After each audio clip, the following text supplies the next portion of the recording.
Sizin балаңыздың диагнозы қандай еді? Менің балам 2 бүйрегі соғып қалған, 4% қана істейтін еді. Осы өнімдерді бергелі бүйрегі істей бастап жатыр. Результат жақсы шығып жатыр. Креатиндері төмен түсіп жатыр. Диализ алған кезде 4 сағат түсуші еді, қазір 3 сағатқа түсті. Жайлап осы Биотоник компаниясының өнімдерін бергелі Аллаға сансыз шүкір.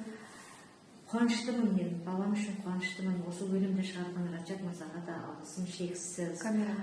Сол үшін мен адамдарға айтарым, бүкіл елге, бүкіл Қазақстанға мен 100% емес, 200% айқайлап айтуыма менің қуанышым шек жоқ.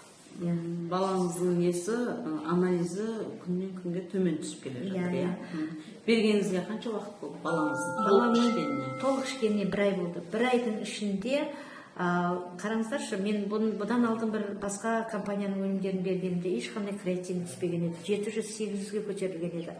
Осы өнімдерді іше бастағаннан кейін 10 күн больницада жатты, 7-83%-ға көтерілген еді.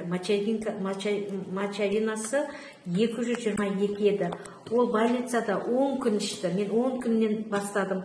10 күн ішіп, қайтадан диализге келгенде олар қабылдап алған кезі 62,7%-ге түсті. Ал мочевинкасы 13,6%. Ертең енді полный, осы 623-тен 7-ге дейінгісі, ол неге центрге диализге келгенге дейін ертең тағы да 1 айлық анализ шығады. Ол да төмен болады деп ойлаймын. Қанша мезгілден беріп отырдыңыз? Мен бұны бірінші айтқан уақыт сәтіменен беріп отырмын. Регулярно, график бойынша, таңертең, обедте, кешке деген сияқты. Сосын мен Раджат мырзаға шықтым. Раджат мырзаға айттым, Раджат мырза, менің балам диализде еді, осы сіздердің өнімдеріңізді беріп жатырмын. Осы өнімдерді ішкен, диализден шыққан адамдар бар екен деп естіп, мен қуанып беріп жатырмын деген едім. Раджат мырза айтты, арасын жиі қып беріңдер. Оны естіп, мен арасын жиі етіп, ударный дозада бердім. 1 ай ударный дозада бердім. Мысалы, айтады ғой, таңертең, обедте, кешке деп жатады. А мен обедке жеткізбей берем, обедтен кейін де берем, и ужин уақытысына жатарда бердім. Жатарда беріп, менде результат өте жаңағы күшті результат шығып жатқанына мен қуаныштымын. Бүйрек, балам айтады, мам, мен кішкене бүйрегім істей бастады,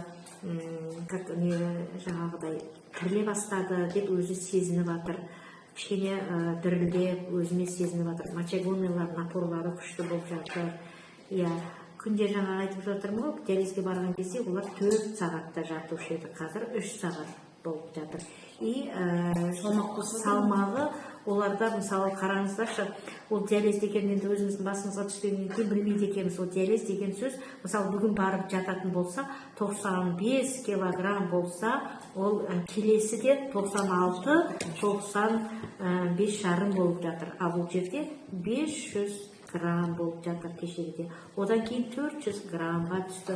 Сосын кеше 375-ге түсті. Солай жайлап анализдерді жақсы шығып жатыр. Менің айтатыным сіздерге мынау Биотоник компаниясын қорықпастан сеніммен үшін бүкіл любой ауруға ем екен, соны білдім мен. Ауру қай жерде болса, сол жерді түртіп, Биотоник компаниясының өнімдері алып шығар екен.